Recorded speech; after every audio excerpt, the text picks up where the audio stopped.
State whether the given statement is true or false, giving reason in brief. A ring of mass 0.3 kg and radius 0.1 meter and a solid cylinder of mass 0.4 kg.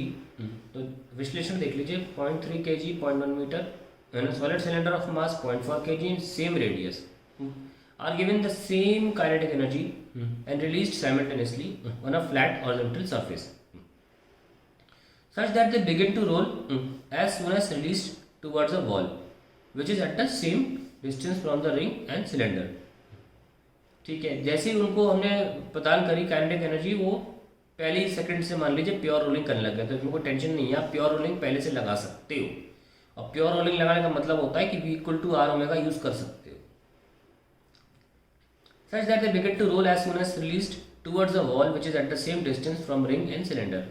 The rolling friction in both cases is negligible, क्योंकि हम जानते हैं कि जब rolling pure rolling start हो जाती है तो फिर फ्रिक्शन भी नहीं रहता, और नहीं एक अलग फ्रिक्शन है रोलिंग फ्रिक्शन, उसकी बात चल रही, सॉरी वो काइनेटिक फ्रिक्शन था। Anyways the cylinder will reach the wall first, ऐसा बोला गया है कि cylinder will reach the wall first. कुछ नहीं, फालतू में क्वेश्चन बनाया है, इसको नॉर्मली न्यूमेरिकल दे देते तो भी सही रहता, फिर हम ये साबित करेंगे कि ये बात सही है कि नहीं। एनीवेज सेम काइनेटिक एनर्जी दी गई है, तो काइनेटिक एनर्जी होती क्या है जब कोई बॉडी रोल कर रही होती है? एक तो ट्रांसलेशनल होती है, मैं अंग्रेजी में लिख देता हूँ के टी, और एक के आर। रोलिंग रोटेशनल भी होती है, रोटेशनल और ट्रांसलेशनल, तब जाके रोलिंग की काइनेटिक एनर्जी आती है। ट्रांसलेशनल में लगाते हो हाफ एम वी स्क्वायर और इसमें लगाते हो हाफ आई ओमेगा स्क्वायर, बहुत इंपॉर्टेंट है ये। अब शुरू करते हैं इसको करना। तो K1 कौन कौन मटेरियल दिए गए? हमको दिया गया है रिंग और सिलेंडर, सॉलिड सिलेंडर है। तो half M we square plus half I omega square, तो half M we square plus half, इसको लिख सकते हो K square M K square, और ओमेगा को लिख सकते हो तुम वी बाय आर का स्क्वायर। ठीक है, ये हमारे पास आ गया, क्योंकि हम v equals to r omega use कर सकते हैं, क्योंकि केस दे रखा है प्योर रोलिंग का, नहीं तो कर नहीं सकते थे, इसलिए रिप्लेस किया मैंने ओमेगा को v बाय आर से।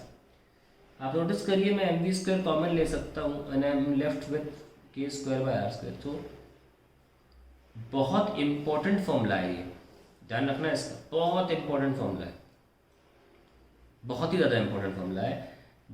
प्योर रोलिंग के दौरान किसी भी बॉडी के टोटल काइनेटिक एनर्जी क्या होती है उसको बताता है। ठीक है ना। अब अगर दोनों की काइनेटिक एनर्जी हमने निकाल ली है, अगर दोनों की स्पीड सेम आई, देखो एक मान लो ये हमारी रिंग है और बाजू में एक सिलेंडर है, दोनों को सेम पॉइंट से हमने छोड़ा, वॉल यहाँ है, दोनों के लिए डिस्टेंस सेम बोला गया कि दोनों सेम डिस्टेंस पर है वॉल से। ये कह रहे हैं सिलेंडर पहले पहुंच जाएगा, भाई सिलेंडर तभी तो पहले पहुंचेगा जब इसकी इनिशियल स्पीड ज़्यादा होगी, है ना, क्योंकि दोनों को सेम काइनेटिक एनर्जी दी गई थी, जिसकी स्पीड स्टार्टिंग में ज़्यादा होगी, क्योंकि फ्रिक्शन दोनों पे दोनों पे फ्रिक्शन नहीं लग रहा है ना। ऐसा नहीं कि सिलेंडर में ज़्यादा फ्रिक्शन लग रहा है, हमने मना किया फ्रिक्शन को कंसिडर करने के लिए। प्योर रोलिंग हो रही है तो काइनेटिक फ्रिक्शन भी नहीं लग रहा, फ्रिक्शन है ही नहीं, तो भाई जिसकी स्पीड इनिशियली ज़्यादा होगी वो पहले पहुंच जाएगा। अगर हमने साबित कर दिया कि सिलेंडर की स्पीड ज़्यादा है, इस फॉर्मूले से हम v निकालेंगे, v के दोनों के लिए सेम है, तो हम साबित कर देंगे कि सिलेंडर पहले पहुंचेगा और स्टेटमेंट ट्रू हो जाएगा। आइए सॉल्व करते हैं इसको।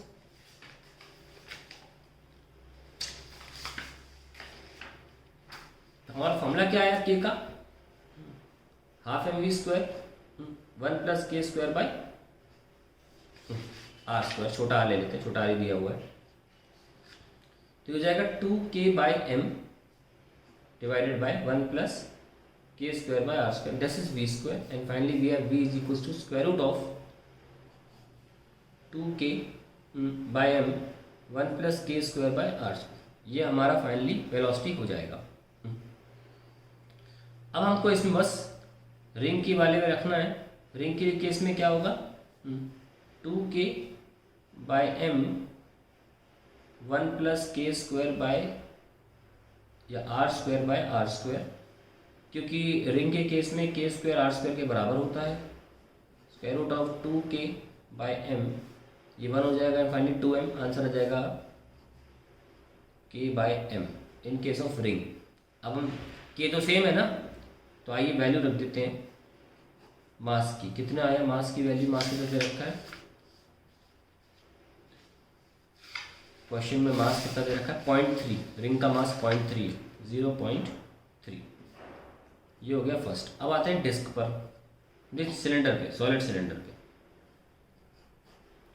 2k/m 1 प्लस सॉलिड सिलेंडर के केस में के स्क्वायर की वैल्यू होती है r²/2। ओके, तो r²/2 रिप्लेस किया, r² नीचे ऑलरेडी है। 2k/ मास इंटू ये कैंसिल, 1 + 1/2 3/2 1.5। ना अब आप मास रखिए, कितना दे रखा है? ये मैंने बाइफरकेट कर दिया सिलेंडर और उसके केस में। मास दे रखा है 0.4। ओके, 2k/0.4 इंटू 1.5 रख दिया। तो अब ये 0.2 से कटा, कितना आया? 2k/0.2 1.5 कितना हुआ? 0.3। 2 तो कैंसिल हो गया, सॉरी। तो हमारे पास आ गया फाइनली k/0.3। हम ये नोटिस कर रहे हैं कि दोनों की स्पीड सेम है। रिंग की k/0.3 आई, जिस तरीके का डेटा दे रखा तो उसकी वजह से हुआ ऐसा।